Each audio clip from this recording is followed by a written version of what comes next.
Queria convidar você a abrir a sua Bíblia na primeira epístola de Pedro, capítulo 5.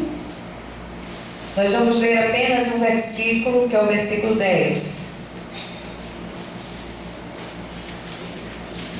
1 de Pedro, capítulo 5, versículo 10.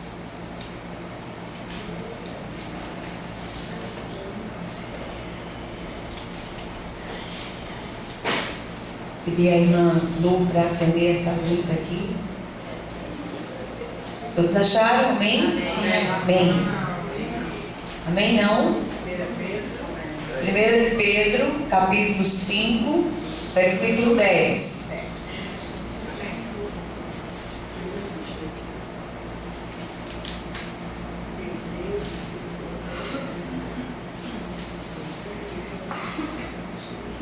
Amém? Amém. Diz assim a palavra do Senhor: Ora, o Deus de toda a graça, que em Cristo vos chamou à sua eterna glória, depois de ter sofrido por um pouco, Ele mesmo vos há de aperfeiçoar, firmar, fortificar e fundamentar. Amém? Amém. Glória a Deus. Vamos orar. Senhor nosso Deus, nosso Pai, nós nos colocamos inteiramente à mercê do Teu Espírito, com toda a nossa fragilidade, com toda a nossa pequenez e insuficiência, e clamamos a Ti, pelas misericórdias vivas de Jesus, que o Senhor venha de um modo vivo falar ao nosso coração nessa noite, em nome de Jesus. Amém? Amém. Glória a Deus. Queridos, a primeira epístola de Pedro, que é esta, ela é chamada muito apropriadamente de a Carta da Esperança. A epístola começa e termina falando sobre esse assunto, esperança, que é algo tão oportuno nos dias de hoje em que nós vivemos. Pedro aqui fala não de uma esperança qualquer, mas de uma viva e real esperança no meio de um fogo ardente, que são as provas pelas quais passamos.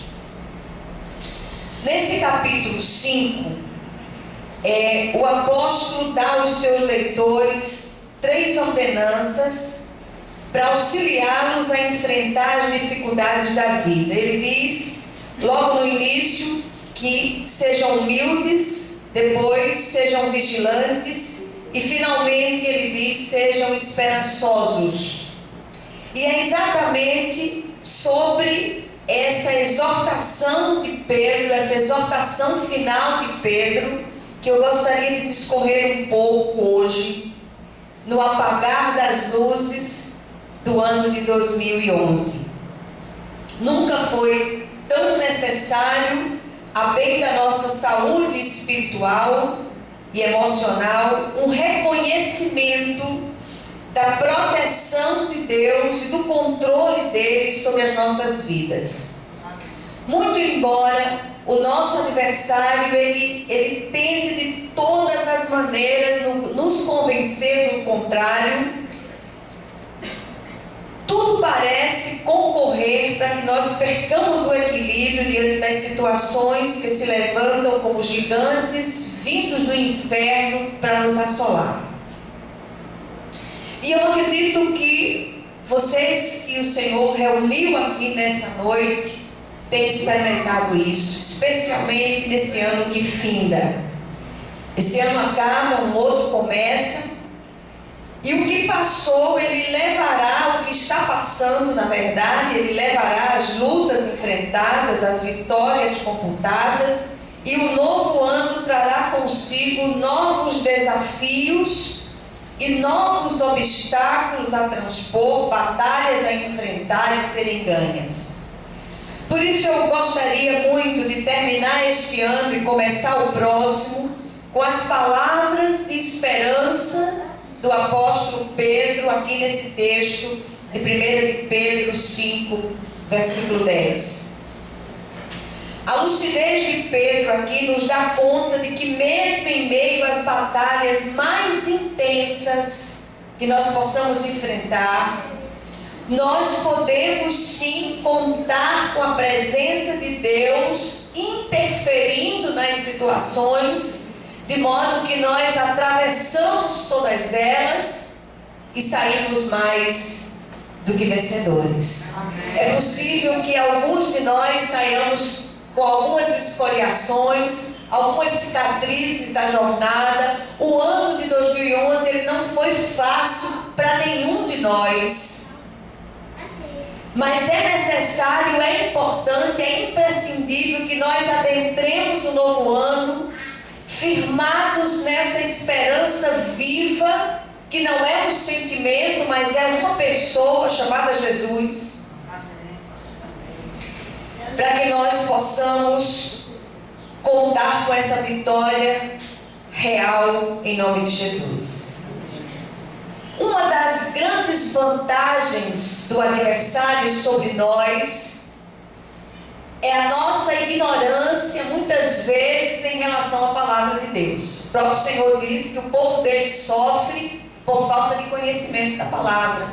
Então vamos procurar nos firmar nessa palavra, assumir a postura de servos fiéis do Senhor, alicerçados sobre uma rocha viva que é Jesus. O Senhor é Deus, o Senhor é o Senhor da nossa vida, e Ele vai continuar nos sustentando com a sua mão direita fiel. E no texto que nós lemos para os irmãos que chegaram agora, 1 Pedro 5, versículo 10, nós encontramos aqui, trazidas pelo apóstolo Pedro, 4 razões para manifestarmos uma atitude de esperança em nossa vida, na nossa jornada por essa terra. Primeira razão para nós termos esperança: temos a suficiência do Deus de toda graça.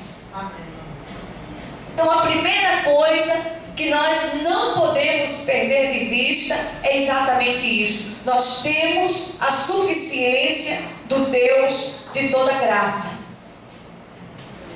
A nossa salvação é pela graça. Ele nos chamou antes de o invocarmos. Somos eleitos segundo a presciência de Deus Pai, em santificação do Espírito para a obediência e a aspersão do sangue de Jesus. E ele termina dizendo: graça e paz vos sejam multiplicadas. Fomos regenerados para uma viva esperança. E o próprio apóstolo lhe diz: bendito Deus e Pai de nosso Senhor Jesus Cristo, que segundo a sua muita misericórdia, nos regenerou para uma viva esperança, mediante a ressurreição de Jesus Cristo dentre os mortos. Ele nos amou primeiro, nos escolheu em Cristo antes da fundação do mundo. Isso é um mistério de Deus que não há teólogo na terra que possa revelar o cerne desse milagre de Deus, o cerne desse acontecimento tão extraordinário de Deus ter nos escolhido nele, em Cristo, antes da fundação do mundo. E Ele fez isso para que nós tivéssemos uma viva esperança, para que nós nos apegássemos a essa viva esperança em toda e qualquer situação. Precisamos compreender, baseados na sua palavra, que não devemos temer tudo que Ele tem permitido que experimentemos, porque a graça de Deus é multiforme e apropriada para todas as situações da vida. Quando nós pensamos em graça de Deus, logo vem à nossa mente a questão da salvação, mas a graça de Deus, ela é abrangente, ela é multiforme e alcança todas as áreas da nossa vida. Quando nos sujeitamos ao Senhor, Ele nos concede a graça de que precisamos, porque Ele é o Deus de toda graça. Alcançar graça é alcançar o favor de Deus, apesar de nós. Por isso, devemos permanecer firmes nessa suficiente graça. Se você está abatido, recorra à graça de Deus. Se você está triste, recorra à graça de Deus. Se você está passando por uma enfermidade, recorra à graça de Deus. Diga: Senhor, eu recorro à tua graça para a restauração da minha vida, em nome de Jesus. O segundo motivo que o apóstolo aponta para que nós tenhamos esperança é que fomos chamados à sua eterna glória. E o texto diz que em Cristo vos chamou à sua eterna glória. Tudo que começa com a graça de Deus conduz à glória. Ele nos chamou à sua eterna glória. Essa é a herança para a qual nascemos. Se dependermos da graça de Deus ao sofrermos, esse sofrimento redundará em glória. Amém? Amém? Amém. Mas essa expressão tem duas conotações: a glória excelsa de Deus para a qual fomos chamados, tanto se trata da eternidade com o Senhor, quanto a própria presença de Deus na qual estamos no tempo presente. Eu sei que muitos amados irmãos aqui atravessaram estreitos, tão estreitos, que misericórdia, foi um ano difícil, como eu disse. Mas atravessaram e alcançaram a glória de Deus, porque estão aqui vivos, equilibrados, para a glória do nosso Pai. Terceiro lugar, o terceiro motivo para que nós tenhamos esperança, mesmo em meio aos sofrimentos mais atrozes, é que o sofrimento presente é apenas por breve tempo. E Pedro diz: depois de terdes sofrido por um pouco. O texto diz que o sofrimento pelo qual passamos é apenas por um pouco, mas a glória resultante, ela é eterna. E o apóstolo Paulo, falando aos Coríntios, ele diz: porque a nossa leve e momentânea tribulação produz em nós eterno peso de glória, acima de toda a comparação.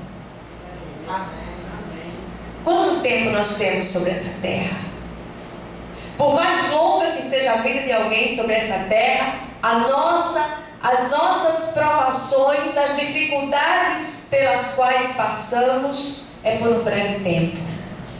E tudo isso que nós temos passado redundará em muitas glórias a Deus. Nossa tribulação tem prazo de validade, a sua duração é limitada. O choro pode durar uma noite, mas a alegria, ela vem pela manhã. Amém. Choramos juntos, clamamos juntos, oramos semana após semana e vimos a glória de Deus na vida de muitos queridos. Alguns ainda não alcançaram a vitória completa, mas ela está vindo em nome de Jesus. Amém. Ela está às portas. Grandes coisas o Senhor tem para nós. Grandes coisas o Senhor fará. O Senhor, Ele não sonega bem nenhum aqueles que andam retamente, que o buscam com toda a força do seu coração. E eu sei que muitos aqui têm chorado na presença de Deus, têm buscado o Senhor em espírito e em verdade, e o Senhor há de honrá-los, entregar a eles aquilo que eles vêm buscando e chorando há tanto tempo. E o quarto motivo pelo qual nós precisamos continuar manifestando essa esperança viva, contando aqueles que estão à nossa volta a razão da esperança que há em nós, é que sabemos que as provações, elas constroem o caráter de Cristo em nós, elas forjam o caráter de Cristo em nós. E o apóstolo termina o versículo dizendo: Ele mesmo vos há de aperfeiçoar, firmar, fortificar e fundamentar. O apóstolo Pedro aqui usa 4 palavras para descrever o tipo de caráter que Deus deseja que tenhamos. o tipo de caráter que Deus deseja forjar em nós. Primeira palavra usada pelo apóstolo é aperfeiçoar. E o significado dessa palavra no original significa equipar, ajustar, encaixar, amadurecer. E é exatamente isso que Deus quer fazer conosco, nos ajustar à sua palavra, nos conformar à imagem de Cristo e nos elevar à estatura de varões perfeitos, maduros. Amém? Amém. Deus usa vários instrumentos para equipar as pessoas para a vida e o serviço cristãos. O sofrimento é um desses instrumentos. Tem sido pelos séculos dos séculos chamado pelos teólogos de um grande formão de Deus para esculpir em nós o caráter de Cristo. É como se o Senhor colocasse Jesus lá como modelo e começasse a nos esculpir conforme a imagem de Jesus. Outros meios através dos quais Ele opera em nós e através de nós são a palavra de Deus, a comunhão e o ministério, que é o serviço. É como se o Salvador do céu nos aperfeiçoasse para que façamos a sua vontade e realizemos a sua obra na terra. A segunda palavra trazida pelo apóstolo Pedro aqui é a palavra firmar, que significa fixar com firmeza ou prender firmemente. Os cristãos não devem ser inconstantes em relação ao seu caminhar em Cristo. Essa firmeza e fortalecimento se dão por meio da verdade de Deus, expressa em sua santa palavra, na qual estamos confirmados. Nós precisamos estar firmados em Deus. Nós precisamos estar fixos nele, com toda a força do nosso coração, olhando sempre para ele, autor e consumador da nossa fé. O cristão firme jamais desistirá de Deus durante as lutas e perseguições, aflições, e muito menos será desviado pelas falsas doutrinas. O salmista, no Salmo 125, no versículo 1, ele diz: os que confiam no Senhor são como o monte Sião, que não se abala, firme para sempre. Nós choramos, nós vamos choramingar no colo do Pai, nós reclamamos muitas vezes, dizendo: Senhor, está doendo, está difícil demais para mim, eu não estou aguentando, me socorre, me abraça, me conduz em triunfo, mas não desiste de Deus. Aquele que está firmado em Deus não desiste dele. Amém? Amém. Glória a Deus. Terceira palavra é fortificar. Como nós precisamos desse fortalecimento que vem de Deus. Fala de se fortalecer nele, na força do seu poder. Deus nos dará forças para lidar com aquilo que a vida exige de nós. Nós somos revestidos de um poder sobrenatural até então desconhecido. Quando o crente passa por prova, o crente fiel, quando passa por prova, ele tira leite de pedra. Ele descobre uma força que ele não imaginava ter. Essa força é de Deus.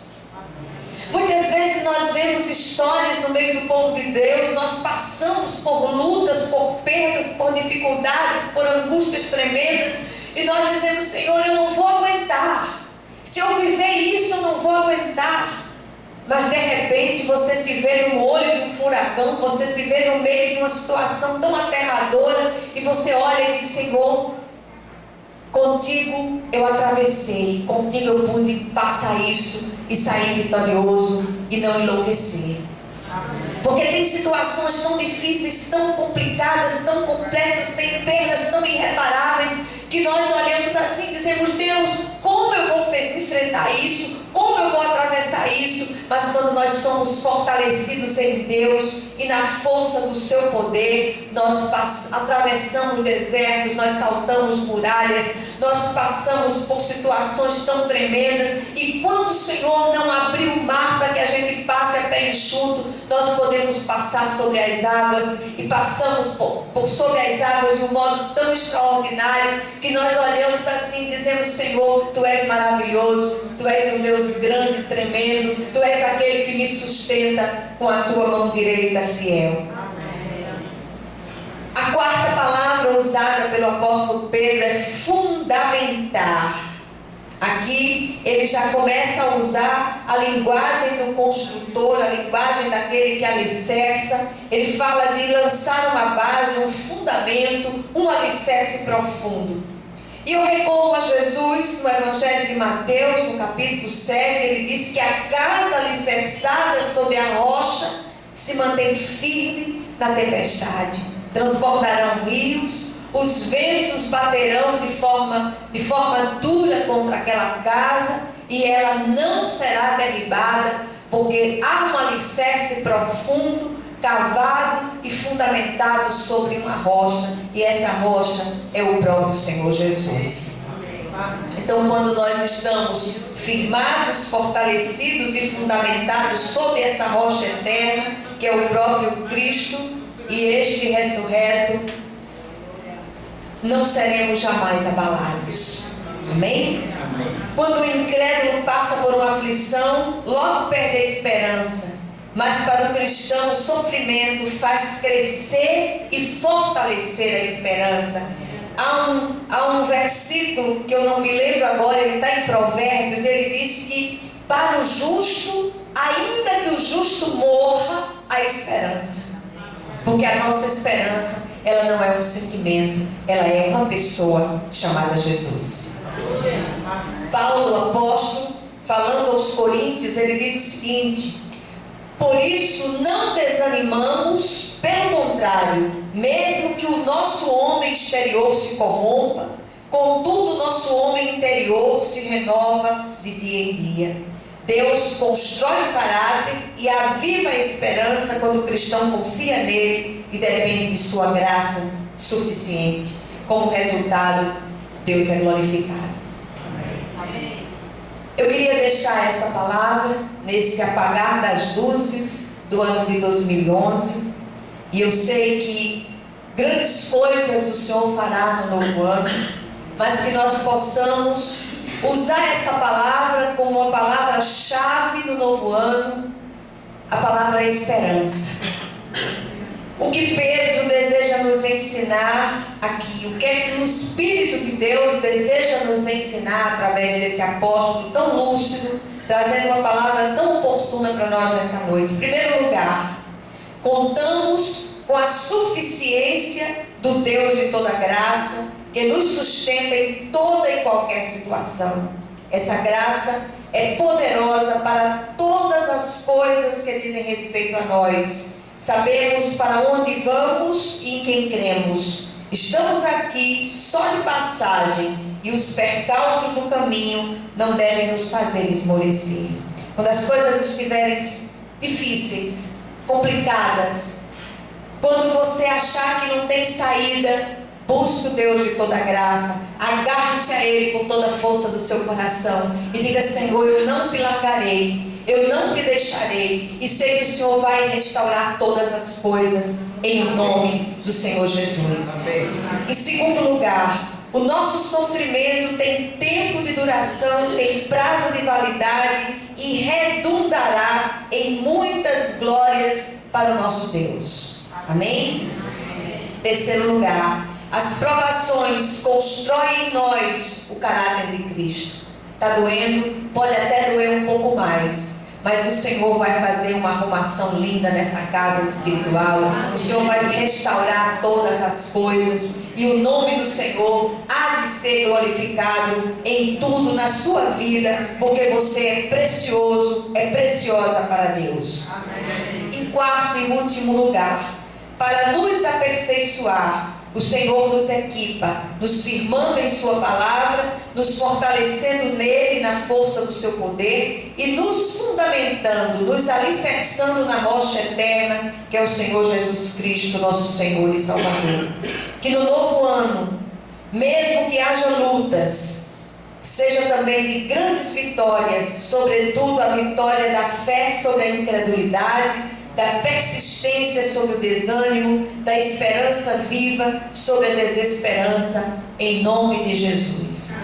Eu queria muito deixar essa palavra para vocês, visto que no sábado nós não vamos fazer o culto que costumeiramente nós fazemos para abençoar o ano novo. Este culto está sendo um culto com essa finalidade, que o seu ano novo seja um ano abençoado, que Deus possa estar na frente de todas as coisas, que você possa priorizar Jesus em todas as coisas nesse ano novo, e que Ele seja glorificado através da sua vida, no nome de Jesus. Amanhã à tarde nós teremos culto das causas impossíveis, das 4 horas da tarde. E no domingo nós teremos um culto normal, é o primeiro domingo do ano, nós estaremos aqui trazendo uma palavra para a igreja. Nós agora vamos nos dividir para orarmos uns pelos outros. Eu queria pedir aos